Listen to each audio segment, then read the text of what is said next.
Cadbury Moro T20 World Cup हंगामा presented by Sunsilk Shine, brought to you by Zameen.com. हर पता हमें पता है. Powered by Dolans, refreshed by Sprite and our cooling partner is Pearl.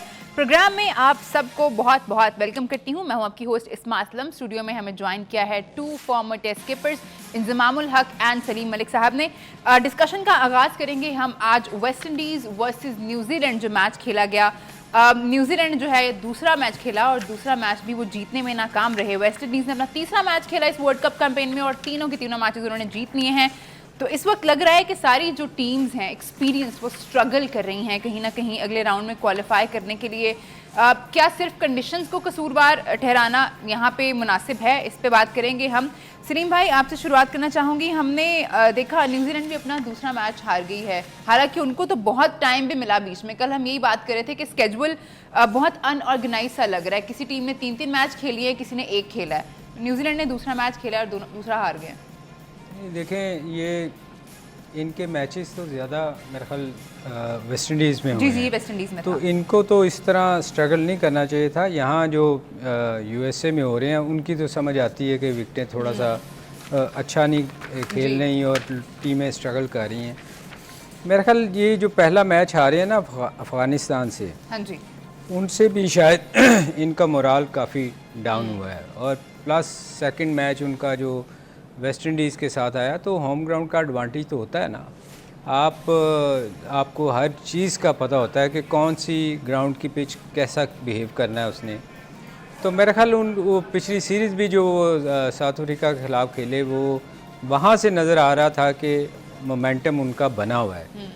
तो मेरा ख्याल है कि ये इनसे हारना जो था ना उनका शायद इतना समझ में आता है कि होम ग्राउंड उनकी कंडीशन उनकी हैं जी. मगर जो वो पहला मैच हारे हैं ना अफ़गानिस्तान से, जी जी वो उनके लिए बड़ा सेटबैक था. और मैं आपको बताऊं इस टूर्नामेंट में अगर आप देखें तो कोई भी अच्छी टीम आगे नज़र आती मुझे नज़र नहीं आ रही. बहुत आप देखें इंग्लैंड स्ट्रगल कर रहा है, पाकिस्तान स्ट्रगल कर रहा है, न्यूजीलैंड कर रहा है, श्रीलंका बाहर हो गई. तो ये मुझे लग रहा है नई टीमों के मुझे काफ़ी चांसेस लग रहे हैं कि इनसे भाई क्वार्टर फाइनल सेमीफाइनल खेलेंगे. न्यूजीलैंड के लिए ऑल्दो ये बुरी खबर है लेकिन वेस्ट इंडीज़ के लिए अच्छी खबर है. पिछले T20 वर्ल्ड कप का ये टीम हिस्सा नहीं थी, इस दफ़ा हिस्सा हैं और 3 मैच खेल के तीनों के तीनों उन्होंने जीते हैं. नहीं, अच्छा है क्योंकि जी 6 पॉइंट के साथ तकरीबन ये क्वालिफाई कर गया उसके लिए. और अगर आज का वेस्ट इंडीज़ का बैटिंग का स्कोर कार्ड देखा जाए ना, इन्होंने जो पहले बैटिंग करते हुए इन्होंने 149 रन किए हैं जी. इनकी भी पूरी टीम स्ट्रगल कर रही थी. अगर आप इनका ऑर्डर देखें ना, हाँ जी. 9-0, 17-0. एक रदरफोर्ड था जिसने आके ना 69 रन कर लिए 39 बॉलों पे. हाँ जी. अदरवाइज है ना वेस्ट इंडीज़ भी स्ट्रगल करता हुआ नजर आया सारे टाइम. कहीं भी इस पिच पे ना कोई भी टीम अभी तक जो T20 का फ्लो है ना जी. वो हमें नजर नहीं आ रहा, सिर्फ पहले मैच के अलावा जी. जो यूएसए और कनाडा के का खिलाफ हुआ था उसमें जो फ्लो नजर आया था ना, तो हम ये तवक्को कर रहे थे कि जी मज़ा आएगा देखने का कि जी बड़े स्कोर बनेंगे. उसके बाद है ना कहीं भी नज़र नहीं आया. जिस तरह आज न्यूजीलैंड 149 रन नहीं चेज कर सकी, ये उनसे भी हार गई थी अफगानिस्तान से भी. तो अभी तक कहीं वो वाला फ्लो नज़र नहीं आ रहा. यहाँ बैट्समैनों को ऊपर है ना बहुत ज़्यादा जिम्मेदारी आ जाती है. बॉलर्स के लिए इजी कंडीशंस हैं, बॉलर पकड़ लेते हैं, लेकिन बैट्समैनों के लिए जिम्मेदारी आ रही है. उनको सेट होके स्कोर करना पड़ेगा.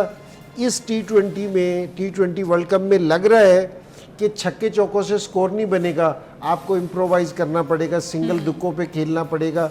जो टीम ये वाला काम करेगी तो वो बेहतर स्कोर कर सकती है. जिस तरह इंडिया का मैच था ना जी, जिस तरह उनके वो दोनों हिटर थे जी, शिवम दुबे और सूर्य कुमार यादव दोनों थे. लेकिन है ना उन्होंने क्या किया, उन्होंने बड़ी हिटों को छोड़ा. उन्होंने सिंगल दुक्कों पे आए शुरू में, बीच में कोई बहुत ज़्यादा लूज बॉल मिल रही थी उस पर उन्होंने बड़ी हिट मार दी. सूर्य यादव मशहूर है कि जी वो हिटर है, लेकिन कल उसने भी 50-49 बॉलों पे किया. तो अगर आपको है ना इस तरह की इनिंग्स खेलनी पड़ेगी, ग्राफ्टी इनिंग्स खेलनी पड़ेगी, विकेट पे स्टे करना पड़ेगा.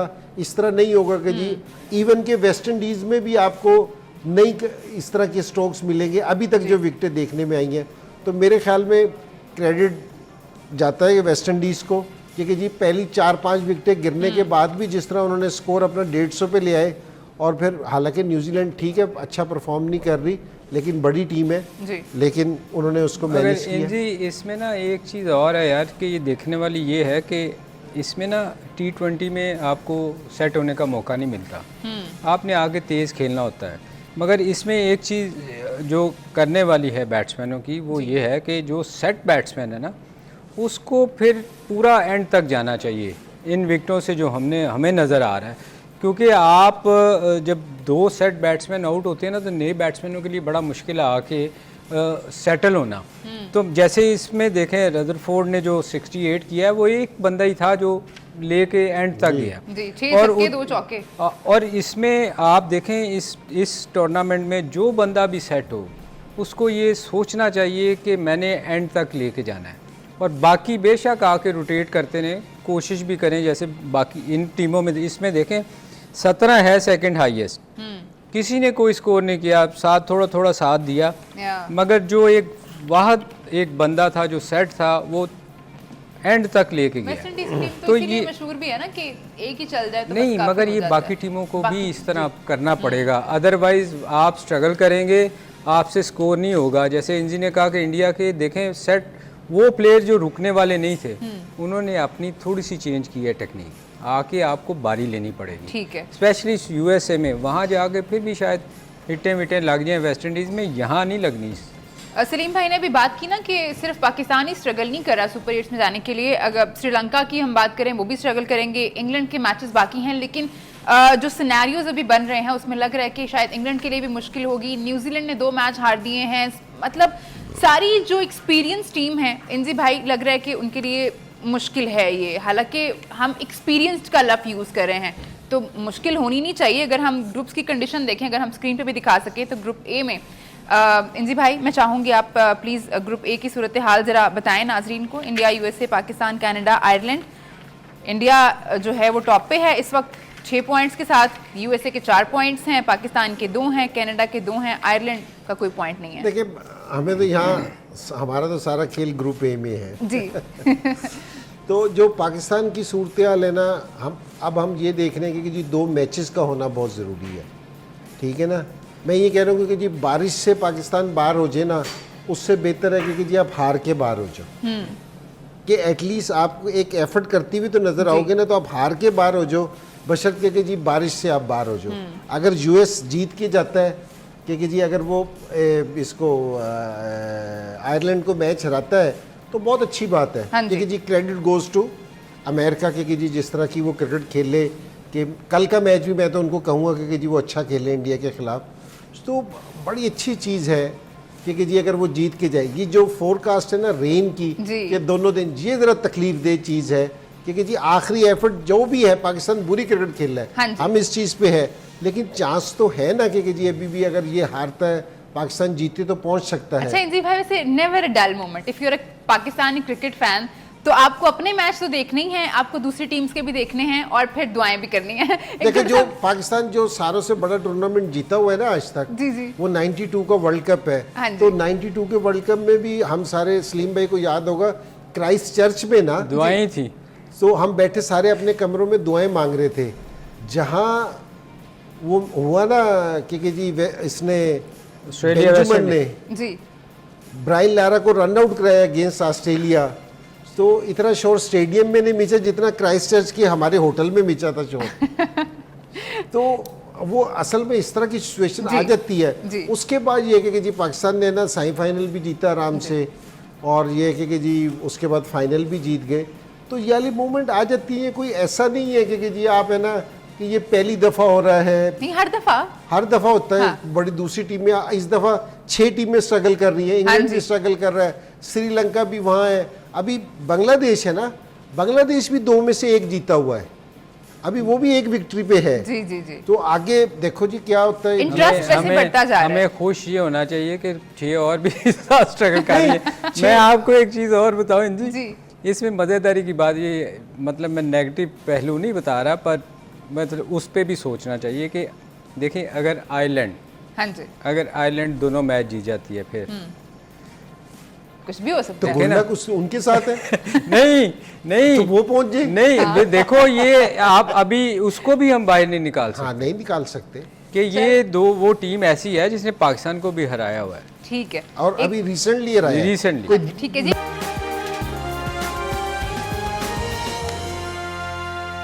आप देख रहे हैं T20 वर्ल्ड कप हंगामा। कौन कौन सी टीम्स जो हैं वो स्ट्रगल कर रही हैं। हमने ग्रुप ए में क्या सूरत हाल है उस पर तो नजर दुरा ली। अब हम ग्रुप बी पे चलते हैं। ऑस्ट्रेलिया, स्कॉटलैंड, नामीबिया, इंग्लैंड और ओमान। अगर हम ऑस्ट्रेलिया को देखें तो 3 मैचेस उन्होंने खेले हैं और तीनों ही बहुत ही शानदार तरीके से जीते हैं। सिर्फ जीते नहीं हैं, 6 पॉइंट्स हैं उनके। स्कॉटलैंड के 5 पॉइंट हैं इस वक्त। 5 पॉइंट इसलिए हैं कि एक मैच में इनकी बारिश हो गई थी। नामीबिया जो है उनके 2 पॉइंट्स हैं। इंग्लैंड 1 पॉइंट, एक ही मैच 1 पॉइंट है, 2 मैचेस खेले हैं। एक ऑस्ट्रेलिया से हार गए थे और स्कॉटलैंड वाले मैच में बारिश हो गई थी। और ओमान ने 3 मैचेस खेले हैं, तीनों के तीनों हार दिए हैं। यहाँ पे भी इंजी भाई इंग्लैंड की जो कंडीशन है अभी तक अगर हम देखें, एक तो हार उनका तगड़ा मैच था ऑस्ट्रेलिया वाला जो वो हारे हैं और एक मैच में वैसी बारिश हो गई। हाँ, इंग्लैंड का तो अभी मेरा नहीं ख्याल कि जी उनके साथ कुछ ऐसा उन्होंने किया है कि ठीक है कि जी अच्छा एक मैच था जो ठीक है ऑस्ट्रेलिया जीत गया है जी। तो एक बारिश की वजह से अगर वो 2 मैच मेरे ख्याल में जीतते हैं तो इनके पास चांसेस हैं कि जी पहुंचने के। लेकिन उनके साथ दूसरा मसला ये है कि स्कॉटलैंड 5 पॉइंट के साथ है ना और वो बड़ा मुश्किल है जी इनके लिए। वो मुश्किल है क्योंकि माइनस में है ये इनका रन रेट। सलीम भाई अभी आपने जिस तरह देखा था पाकिस्तान भी माइनस में था जी। नहीं माइनस में हम नहीं थे कभी भी। माइनस में थे, माइनस में थे, माइनस में थे। तो माइनस में से अगर आप है ना विक्ट्री करते हैं ना और जिस तरह ये 2 ओवर पहले मैच ख़त्म हो गया तो ये कोई इतना बड़ा मार्जिन नहीं है। और जो इनकी 2 छोटी टीमों के खिलाफ मैच है जिस तरह इंग्लैंड की टीम है ना इसको कवर कर लेना चाहिए। लेकिन डिपेंड सारा जिस तरह पाकिस्तान का डिपेंड अपने मैच पे नहीं कर रहा ना, इसी तरह इंग्लैंड भी है ना दूसरों पे डिपेंड करना शुरू। वो कल हमने जो जोश हेजलवुड की एक स्टेटमेंट भी जो थी हमने डिस्कस की थी वो उन्होंने एक टीवी चैनल पे बैठ के कहा है तो वो बात तो सही है। तो डिपेंड जो है सारी टीम्स दूसरे पे कर रही हैं। अगर इसमें देखें ना अगर इंग्लैंड उस पोजीशन पर खड़ा है, अगर अल्लाह ना करे उनकी बारिश होती है जी तो एक अच्छी टीम बाहर हो जाएगी। लेकिन अब वर्ल्ड कप इसलिए मुझे नज़र आ रहा है कि अच्छा नज़र नहीं आ रहा कि जितनी अच्छी टीमें हैं वो इस टूर्नामेंट से बाहर होती नज़र आ रही हैं। तो specially England one of the favourite थी। लेकिन ना मैच स्टार्ट होने से पहले इसको हम लोग भी कह रहे थे जी, हमारी भी फेवरेट है कि बहुत अच्छा खेल। वो तो एक मैच खेल की बार हो गई। हाँ वो देखो ना ये बड़ी, अगर एक बारिश और हो गई तो ये इसीलिए जो फॉर्मेट कहते हैं ना असल में इन्होंने टीमें एसोसिएट मेंबर्स बहुत ज़्यादा कर दिए इन्होंने। वरना जिस तरह फॉर्मेट था ना 92 का जी तो क्योंकि जी आपने सारी टीमों से खेलना है और फिर फाइनल हो जो 2 टॉप टीमें या सेमीफाइनल हो जाए जी। तो इसमें ना टीम को ना प्रॉपर मौका मिलता है क्योंकि जी अगर आप है ना कहीं डाउन भी हो गए हो तो आपके पास इतना चांस होना चाहिए कि जी आप कम बैक कर सकें। अभी वाला जो हालिया वर्ल्ड कप था उसका भी यही फॉर्मेट था। उसका भी यही फॉर्मेट था, वो 92 के फॉर्मेट पे बनाया था। तो एटलीस्ट सारी टीमों के पास है ना एक चांस होता है कि आप सारों से खेलें। तो ये मेरे ख्याल में थोड़ी सी टीमों के लिए ना जरा टफ हो जाता है क्योंकि जी अगर एक बारिश और हो गई इंग्लैंड पे थोड़ी तो नहीं जी ये तो बिल्कुल ही देखो अगर पाकिस्तान के मैच में भी बारिश हो जाए तो और इस पे क्योंकि आप बाहर से ही बाहर हो जाएंगे। नहीं तो पाकिस्तान को तो चलो फिर भी मौका मिला, इनको तो मौका ही नहीं मिल रहा वापस आने इनको तो मौका ही नहीं मिला। इनको तो ये तो मेरा ख्याल है कि अब आयरलैंड कह रहे बारिश हो जाए, आयरलैंड क्या कहती हमने भी कम बैक करना था। अगर अगर आयरलैंड भी कह सकता है। नहीं इंजी इसमें मेरा ख्याल आईसीसी को ये चीज़ देखनी चाहिए कि अगला जब भी नेक्स्ट टाइम हो तो ये इन चीज़ों का बिल्कुल ख्याल रखना चाहिए कि आप एक जो एसोसिएट मेंबर हैं उनको तो ऐसी सिचुएशन में अच्छी टीम तो बेचारी बाहर हो गई, वो कहाँ खेल जाएगी। वो अब इंग्लैंड देखे ना खेले बगैर ही बाहर हो रही है। अगले ग्रुप में भी देखते हैं क्या सूरत हाल है। ग्रुप सी में अगर हम देखें तो वेस्ट इंडीज जो है वो टॉप कर रहा है। इस ग्रुप को 3 मैचेस उन्होंने खेले हैं, तीनों ही जीते हैं 6 पॉइंट्स के साथ। अफगानिस्तान ने 2 मैचेस खेले हैं और उनके पॉइंट्स हैं 4 क्योंकि उन्होंने दोनों मैचेस जीते हैं। युगांडा के 2 पॉइंट्स हैं, पीएनजी का कोई पॉइंट नहीं है और न्यूजीलैंड ने भी 2 मैचेस खेले हैं, कोई पॉइंट नहीं है। और इनका नेट रन रेट तो बहुत ही ज़्यादा माइनस में है, -2 है। नहीं देखें ये अफ़गानिस्तान को आप ये नहीं कह सकते कि वो एक एसोसिएट मेंबर है। नहीं वो है भी नहीं, वो तो हाँ मैं वही कह रहा हूँ ना जी। और उनकी परफॉर्मेंस अगर आप देखें डे बाय डे बहुत बेहतर होती जा रही है।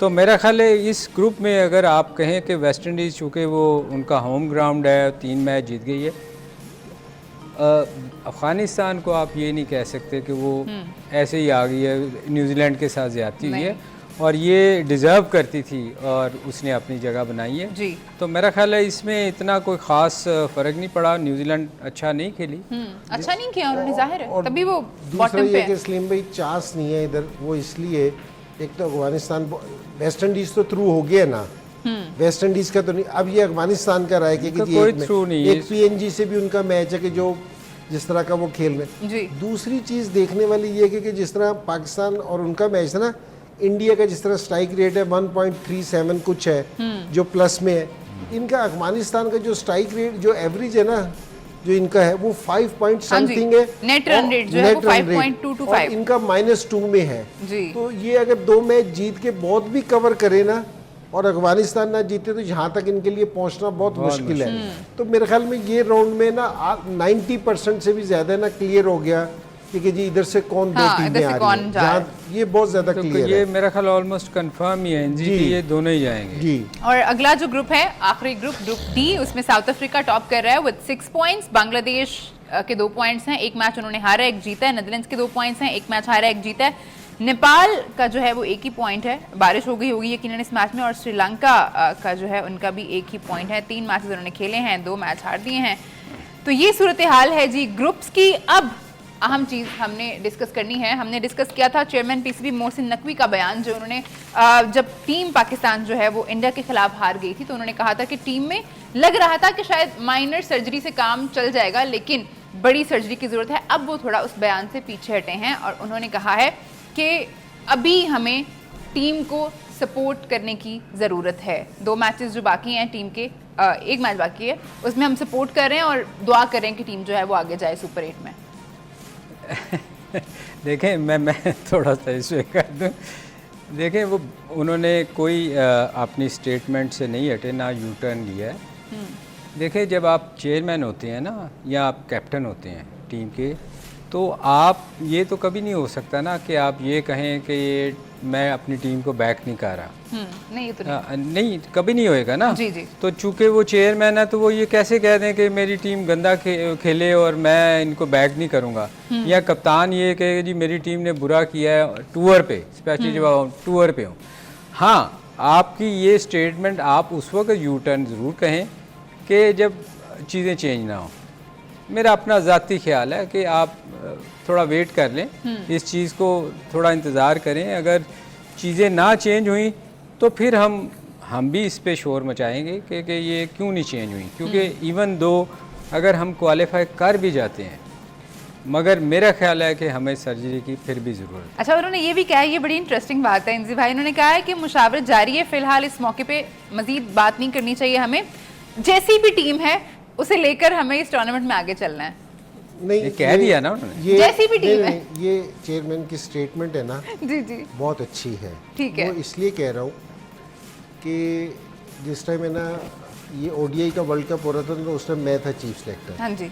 ठीक है, तो मेरे पे कुछ चीज़ें आई कि जी इन्होंने कहा कि जी इस तरह है, तो मेरे पे बोर्ड ने इंक्वायरी बिठाई जिस पे मैंने रिज़ाइन दिया था कि जी मैंने कहा जी मैं स्टेप डाउन कर रहा हूँ, आप इंक्वायरी कर लें। वो अभी तक हो रही है, कंप्लीट नहीं हुई, इंक्वायरी अभी तक चल रही है। लेकिन हमने यहाँ बैठ के क्या मैसेज दिया जो हमारे लड़के वहाँ खेल रहे थे? एक तो पहले हमारी टीम की परफॉर्मेंस बुरी थी जी। अब उनको ये वाला मैसेज गया कि जी वो चीफ सेलेक्टर पे भी उन्होंने इंक्वायरी बिठा दिया। वो कह रहे कि हम भी जाएंगे तो हमारे पे भी इंक्वायरी बैठेगी। जी। ठीक है, तो हमने लड़कों को क्या मैसेज दिया? उन्होंने वहाँ से वर्ल्ड कप खेल के पाकिस्तान ही आना था। मैं भी चीफ सेलेक्टर था, मैंने भी वहीं रहना था, मैंने भी तो ड्यूरिंग द वर्ल्ड कप कुछ नहीं करना था। जी जी। ठीक है ना, जिस टाइम टीम आ जाती, रिजल्ट आपके सामने आता, जो भी आपने एक्शन लेना था वो आप है ना ले लेते। आपने मुझे हटाना था, आपने कप्तान को हटाना था, आपने कोच को हटाना था, जो भी आपने करना था आपको कर लेना चाहिए था। ठीक है ना, लेकिन जब तक टीम खेल रही थी उसको सपोर्ट करना चाहिए था। उस लिहाज से मैं ये कह रहा हूँ कि जी ये स्टेटमेंट है ना बेहतर है, और अगर ये पहले वाली भी ना देते ये उससे भी बेहतर था। क्योंकि जी आपने टीम आना है, आप अपनी टीम से मुशावरत करें, जो आपको लगे कि जी टीम के लिए बेहतर है कि आपने बड़ा ऑपरेशन करना है, छोटा ऑपरेशन करना है या पोस्टमार्टम करना है, क्योंकि जी पूरा ही चीड़ फाड़ करनी है, तो वो भी आपकी मर्जी है। लेकिन टीम को आने दें, आने के बाद कर लें जो करना जी। है, लेकिन जब तक टीम अमेरिका में है, जब तक वापसी नहीं आती, हम सारों को, यानी कि बोर्ड को, हम भी जो एक्सपर्ट भी बैठे हैं, हमें अपनी टीम की सपोर्ट करनी चाहिए। बड़ा ज़रूरी है क्योंकि अगर हमने फिर देखा ही है जब इस तरह के बयान आते हैं ना, तो लड़कों का मोराल और गिरा हुआ हमें दिखाई देता है स्टेडियम में। आप देख रहे हैं T20 वर्ल्ड कप हंगामा। अब हम बात करेंगे प्रोफेसर मोहम्मद हफीज़ की एक स्टेटमेंट के बारे में जो उन्होंने दी है आज़म खान के बारे में। उनका कहना है कि जब वो उनको एक ओहदा दिया गया था डायरेक्टर क्रिकेट का, तो उन्होंने फिटनेस के हवाले से बोर्ड और जो आज़म खान के ज़ाती ट्रेनर हैं उनको आमादा किया था कि वो काम करें आज़म खान की फिटनेस पर, लेकिन आज़म खान में कोई बदलाव नहीं आ सका। ICC T20 वर्ल्ड कप के दौरान उन्होंने गुफ्तगू की है। उनका कहना था कि पूरी टीम जो है 2 किलोमीटर का फासला अगर 10 मिनट में तय करिए तो वही काम आज़म खान के लिए 20 मिनट का है। सलीम भाई, मैं इंजी इससे पहले वक्फे में जब आपने कहा था तो इंजी ने बड़ा अच्छा एक जवाब दिया था। मेरे ख्याल इंजी भाई फिर जी मैं इसका अगर अब मेरे से पूछे तो मैं कि वो अच्छा नहीं लगता, मैं दूं जी जिन्होंने 2 मिनट में वो 2 किलोमीटर कर लिए, 10 मिनट में कर लिए, उन्होंने भी कोई तीर नहीं मारा। ये बात तो सच है। ठीक है, पहली बात ये। और दूसरी चीज़ ये कि हम आज़म खान को काफ़ी, मैं टीवी चैनल्स पे देख रहा हूँ कि उसको ट्रोल कर रहे हैं, उसको कर रहे हैं। मेरे से आप ये बताएं कि एक आदमी फिट नहीं है जी, ठीक है, हमें दिख रहा है, पहले भी वर्ल्ड कप से पहले भी दिख रहा था, उससे पहले भी दिख रहा था, उसकी परफॉर्मेंस भी नहीं है, ठीक है। उसकी कोई जाने से पहले 14 मैचों में, इस सिलेक्शन से पहले 13 मैचों में 88 स्कोर थे, परफॉर्मेंस भी नहीं थी, ठीक है जी। अब आपने उसको सिलेक्ट कर लिया है, अब आप वर्ल्ड कप में उससे क्या तवक्को कर रहे हैं कि वो आपको सेंचुरियों पे सेंचुरियां बना के दे, या कि पहले वो सेंचुरियां बना रहा था अब नहीं बना रहा। अब अगर कोई एक और सिलेक्शन कमेटी आती है, यही सिलेक्शन कमेटी रहती है, तो मुझे ये बताएंगे अगर वो उसको अगली सीरीज़ के लिए सिलेक्ट कर लें, हम किसका कसूर कहेंगे? भाई आप अपना एक स्टैंडर्ड रख दें जी। आप आज़म खान को ना कहें, आप सिलेक्शन कमेटी से पूछें कि आपने फिटनेस का क्या स्टैंडर्ड रखा। जो हफीज़ ने बात की है कि जी मैंने एक स्टैंडर्ड रखा था, अगर कोई प्लेयर आपके स्टैंडर्ड पे पूरा नहीं उतर रहा फिटनेस पे, आप उसको सिलेक्ट ना करो। ये बिल्कुल सिंपल सी चीज़ है। आप है ना बुला किसी को सिलेक्ट करके कि जी आपने अब सारा उसको सिलेक्ट कर लिया, आपके दौर में भी वो सिलेक्ट था, आप जो कंसीडर कर रहे थे, तो उसके बाद टीवी पे बैठ के अगर उसने पहले भी परफॉर्मेंस नहीं दी थी, उसकी 8 की एवरेज पे आप उसे सिलेक्ट करके लेके गए थे जी। अब आप उसको हर जगह पे है ना अब ये कह रहे हो कि जी आज़म खान, मेरा नहीं ख्याल कि जी ये सही है। हम सारी चीज़ पे हमने जो सारों से पहले जोर दिया था ना, टूर्नामेंट शुरू होने से पहले भी हम उस टाइम से ये जोर दे, एक तो ये सिलेक्शन सही नहीं है, ठीक है, क्योंकि जी काफ़ी सारी टीम की, और ये बैलेंस जितने भी इन्होंने लोग रखे हैं वो बैलेंस नहीं है।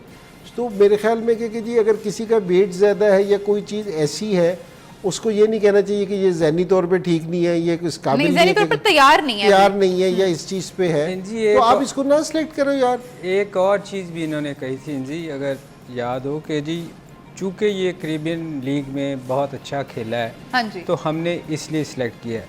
अगर यही मेयार रखना है तो फिर मेरे ख्याल बांग्लादेश में जो अच्छा खेला होगा वो आप सिलेक्शन जब करेंगे उसको वहाँ सिलेक्ट कर लें।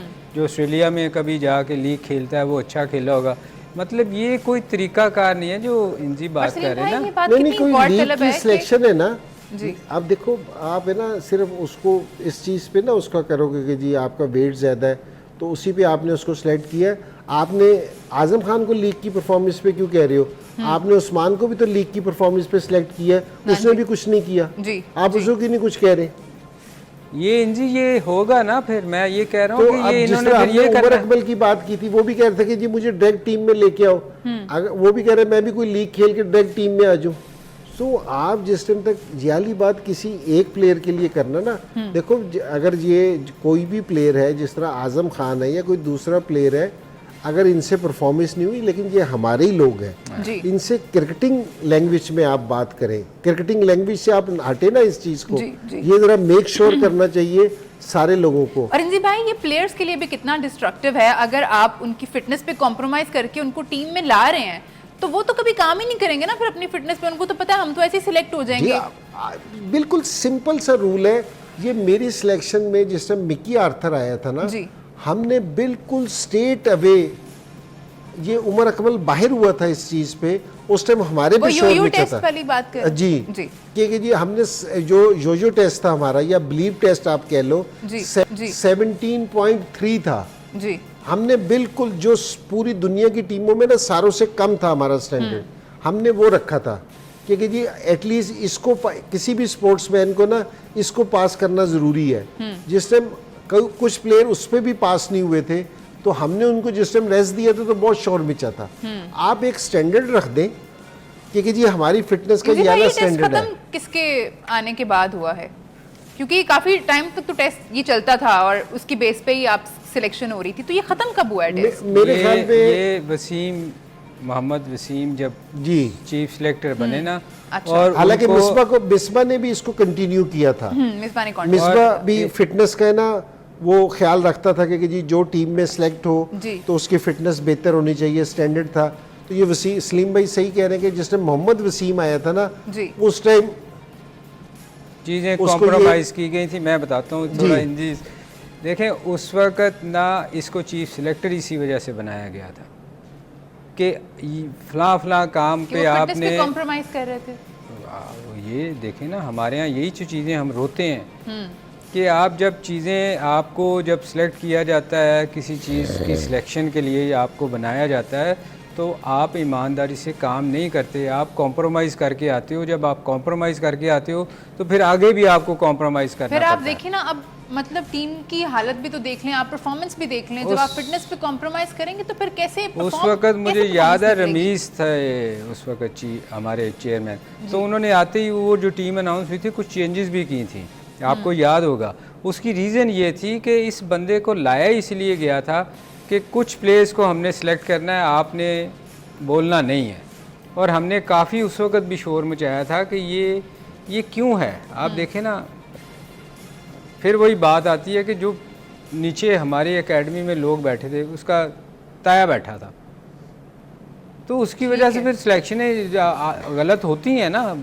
आपने चीफ सेलेक्टर बनाया इसलिए था कि उसने बहरहाल ये चीज़ें ख़त्म होनी चाहिए जो हम कह रहे हैं। तभी आपकी टीम में और आपकी क्रिकेट में थोड़ी बेहतरी आएगी। वरना अगर आप जो मेन किसी भी स्पोर्ट्स का मेन एलिमेंट है फिटनेस, अगर आप उस पर कॉम्प्रोमाइज़ शुरू कर देंगे तो फिर यही होगा। कुछ साल पहले ही हम अभी ब्रेक में बात कर रहे थे कि ये टीम नंबर 1, 2, 3 रैंकिंग में होती थी T20 वर्ल्ड कप में, तो चीज़ों का ख्याल रखा जा रहा था, तो परफॉर्मेंस भी हमें दिख रही थी। नहीं, अब ये वाली बात सिर्फ इसलिए कर रहे हैं कि जिस टाइम आपने सेलेक्ट करते हुए फिटनेस का नहीं किया ना, अब है ना आप आजम खान की परफॉर्मेंस पे बोल सकते हो कि आप में, वैसे तो उसको सेलेक्ट में परफॉर्मेंस भी नहीं थी, ठीक है तो लेकिन आप ये नहीं बोल, अगर आपने फिटनेस की बात करनी है ना, तो जिसने मुझे रखा है ना, तो आप उससे पूछेंगे हाँ भाई तूने इसको क्यों रखा, कि जिस वो कोई वो तो नहीं था कि उस टाइम पहले फिट था अब नहीं है।